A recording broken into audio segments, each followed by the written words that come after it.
Selamat siang, Shalom. Makasih untuk teman-teman yang kemarin video pertama saya sangat support ya. Kemudian banyak yang bagikan juga, makasih banyak. Kali ini saya akan membuat video tentang deforestasi, masih berhubungan dengan yang kemarin ASN.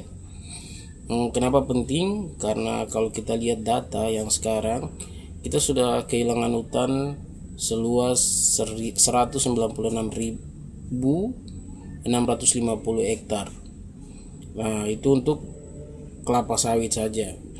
Kalau digabung sama deforestasi atau pembukaan lahan untuk tebu dan juga singkong, mungkin itu 2,0 hektar lahan yang sudah hilang ya. Hutan kita yang sudah hilang itu 2,0 hektar. Itu di tahun 2024. Data terbaru saya belum cek, nanti coba saya cek lagi. Dan juga teman-teman harus tahu, di tengah hutan kita yang sudah dibabat habis untuk alih fungsi lahan beribu-ribu hektar itu, pada tanggal 25 Desember kemarin, akhir tahun 2025 ini, Pak Prabowo berpidato. Dan isi pidatonya itu soal apa? Di Papua itu katanya harus tanam sawit, singkong dan tebu. Untuk apa? Mempercepat kemandirian energi. Dengar ya, kemandirian energi. Kenapa kemandirian energi harus tanam singkong, tebu sama sawit? Karena sawit itu bisa diproses menjadi minyak nabati seperti solar, sedangkan tebu dan juga singkong itu bisa diolah menjadi etanol.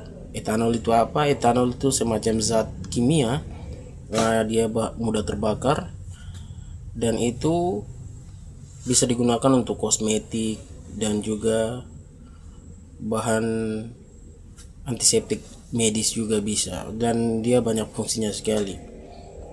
Namun kalian tahu kan, di 2024 saja hutan kita sudah sangat banyak yang hilang untuk alih fungsi lahan ini. Kalau program ini terus berlanjut, entah berapa lagi hektar yang akan hilang. Yang di 2024 saja 2,0 juta hektar. Dan 2026 ini masih mau digembos terus sama Pak Prabowo ini untuk ambisinya ini. Wah, parah sekali. Ada beberapa efek buruk yang terjadi karena deforestasi ini. Beberapa akan saya sampaikan di video ini. Yang pertama yaitu emisi CO2 atau karbon dioksida. Karena hutan banyak digundulkan untuk alih fungsi, makanya tidak bisa ada proses fotosintesis. Kita tahu fotosintesis itu untuk menghasilkan oksigen ya. Tapi karena hutannya digerus habis, makanya akan terlepasnya karbon dioksida atau mengalami emisi CO2 tadi. Dan lumayan ya, angkanya di 782,45 ton karbon dioksida yang naik ke atas ya. Dan wah, ini sangat parah sekali. Jadi tiap hari kita akan menghirup racun ya teman-teman. Yang kedua adalah kontribusi soal global emisi ya. Kita menyumbang 3,96 sampai 4,96% dari 2 sampai 3% global emisi. Tapi mirisnya kita masih tertinggal sangat jauh ya, padahal kita sangat menyumbang banyak sekali energi untuk global emisi itu apa? Global emisi itu kayak mereka ngambil sumber daya alam kita di Papua sini untuk dijadikan energi. Jadi kita salah satu kontributor terbesar global emisi untuk negeri ini. Tapi apa? Rakyat kita masih miskin-miskin saja, masih banyak yang mencari sesuap nasi masih susah ya. Padahal kita adalah kontribusi global emisi ya 3,96% sampai 4,96% dari 2 sampai 3%. Wah, itu sangat besar sekali sebenarnya. Tapi kemudian yang ketiga adalah dampak terhadap net zero. Net zero itu apa? Adalah perbaikan kualitas lingkungan. Di tahun 2050 nanti kita mengalami kemunduran 5 sampai 10 tahun untuk perbaikan lingkungan. Itu udara bersih, kemudian ekosistem rusak, itu untuk perbaikannya itu mengalami kemunduran 5 sampai 10 tahun. Ini bisa menyebabkan habisnya sagu. Jadi mungkin orang-orang nanti tidak makan sagu lagi, anak cucu kita nanti tidak makan sagu lagi. Kemudian ekosistem terganggu, habitatnya, flora sama fauna estetik dari Papua seperti kasuari dan cendrawasih kehilangan rumah.